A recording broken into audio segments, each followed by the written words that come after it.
So Wilson, the new film directed by Craig Johnson, starring Woody Harrelson, which is an indie oddity based on the graphic novel by Daniel Clowes, Ghost World. Remember Ghost World? Because I think we did a couple of interviews for the Ghost World, didn't we? Didn't we do Terry's Week? Anyway, fine. I thought it's not ringing any bells. We've been going for such a long time. I assumed that we had.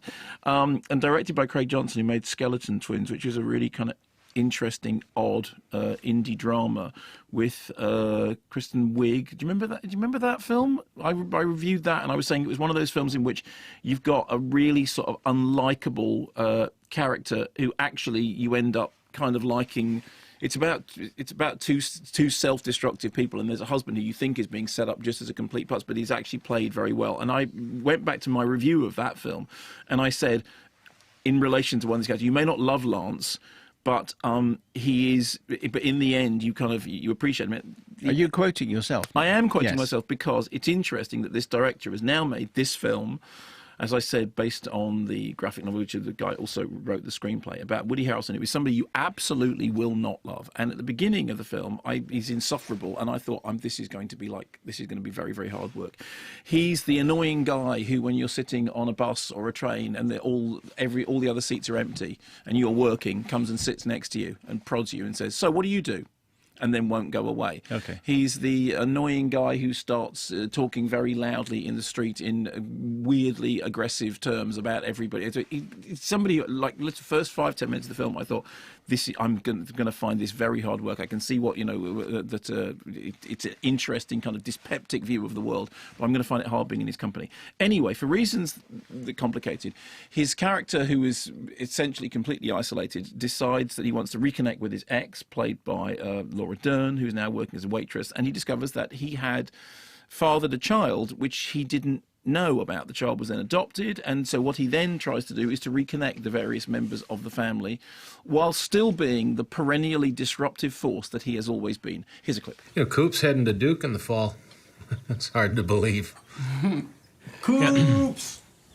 Jenny's already halfway through law school. Oh, Christ, I forgot you had another one. I totally forgot. So is she like my cousin? Brilliant, Watson. Definite college material. Are you going to major in brain surgery?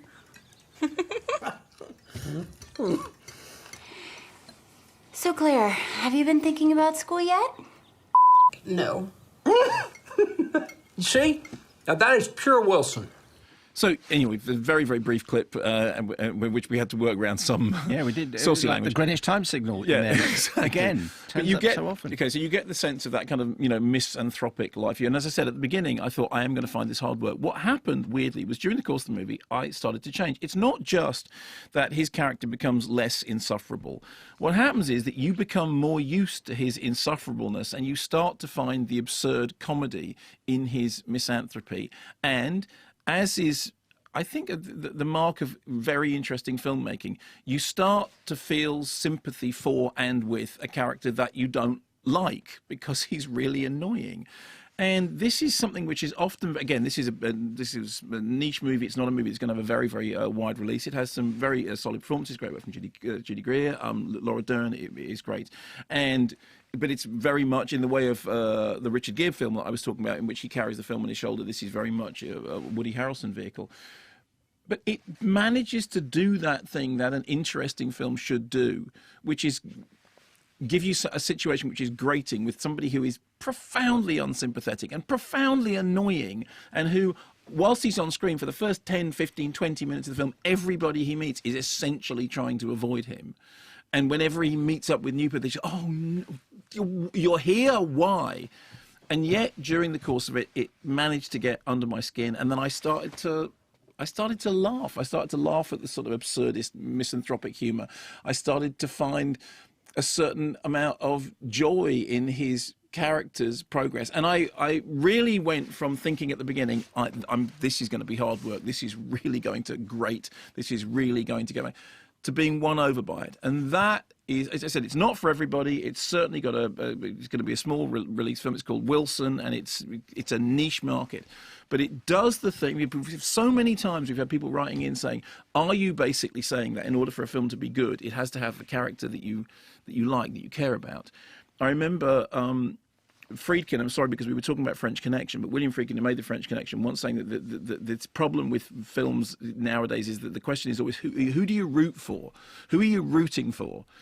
And, you know, maybe a great film is a film which you're not rooting for anybody. I mean, imagine if you made Sorcerer. I mean, who are you rooting for in Sorcerer, for heaven's sake? It's a film which starts at a point of desperation and no hope and goes downhill from there, but it's still a great work. In the case of Wilson, what impressed me was that I did find myself laughing with it. And believe me, the first 10 minutes of it, I thought, this is going to be a tough ask, but it won me over.